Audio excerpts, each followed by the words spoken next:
Hello world, I'm Robin Catling and this is Write On. Join me on my author journey as I delve into the craft of writing, with tips, tools and lessons learned the hard way so you don't have to. Do readability scores work? Some 70 years on, the Flesch readability test is used by marketers, policy writers and bloggers. But do readability scores work?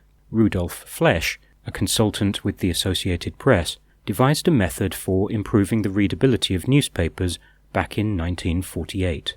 His Flesch Reading Ease measures the level of education needed to easily read a text. Today, the search engine optimization industry, blogging platforms, and many publishers still swear by it. The Flesch Reading Ease assigns a score from 1 to 100 to indicate how easily the average adult will understand it. The underlying mathematical formula seeks a Goldilocks zone of readability between 70 to 80. This is equivalent to the US 8th grade in school. The US Navy produced the modified Flesch-Kincaid grade formula in the 1970s to make their technical manuals more readable.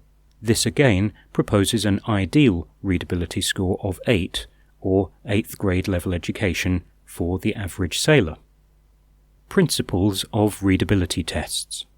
Both these formulae are based on two principles. 1. Sentence length, the average number of words in a sentence in a text. 2. Word length, which is the average number of syllables in a word in a text. Simple logic indicates that short sentences comprising short words are easier to read and understand. The rules and weightings differ between the two formulae, however. Verb tense, passive and active voice, and sentence construction all affect the scores. In the Flesch-Kincaid Reading Ease, a higher score means the text is easier to read. A Flesch score of 60 to 70 is equivalent to 8th and 9th grade students. That is understandable by 13 to 15-year-olds.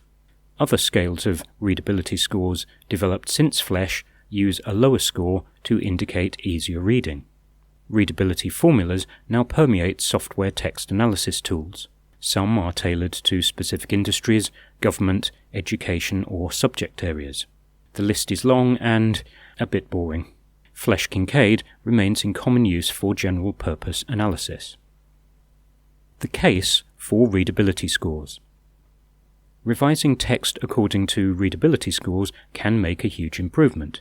Documents such as product terms and conditions, technical manuals, classroom textbooks, and presentations can all benefit, but so few do. Meanwhile, readability scores get applied to website copy, advertising copy, and editing novels. The internet search engines have embedded readability scoring to promote websites to the largest possible audience. Consequently, the search engine optimization industry does likewise. There are well-founded studies showing that a better readability score decreases bounce rates, increases site time, and encourages sharing content. Allegedly, that increases sales and/or advertising revenue. The case against. Slavishly working to readability scores can mean writing down to the average reader. General-purpose readability tools mechanically recommend dumbing down any text put through them. Wave goodbye to style or expansive description, including metaphor and simile. Everything becomes a grade school paper. What kind of novelist puts their work through Flesch-Kincaid? Dan Brown. Does this make Dan Brown a good writer? Charles Dickens' A Tale of Two Cities apparently needs improvement on readability. Dickens' score of 50.4 in the Flesch test means fairly difficult to read. Downgraded for too many words, more than half of his sentences are in the passive voice. The Flesch-Kincaid formula promotes active voice at the top of its list. Does this make Dickens a bad writer? Hemingway, on the other hand, does well, as low as 5th grade. No wonder somebody built the Hemingway readability app. Meanwhile, political speeches consistently score in the 8th grade range, from Lincoln to Churchill. Rhetoric sits quite comfortably within the rules. Who knew? Do readability scores work? As always, the intended audience is the key. You don't want a readability score determining every curriculum reading list, however. You can also write easy text that scores well for readability without clarity or any meaningful content. For that, you need an editor. Don't worry, artificial intelligence will be along for that soon enough. And as for this post, this scores 49 in my WordPress plugin. The prosecution rests.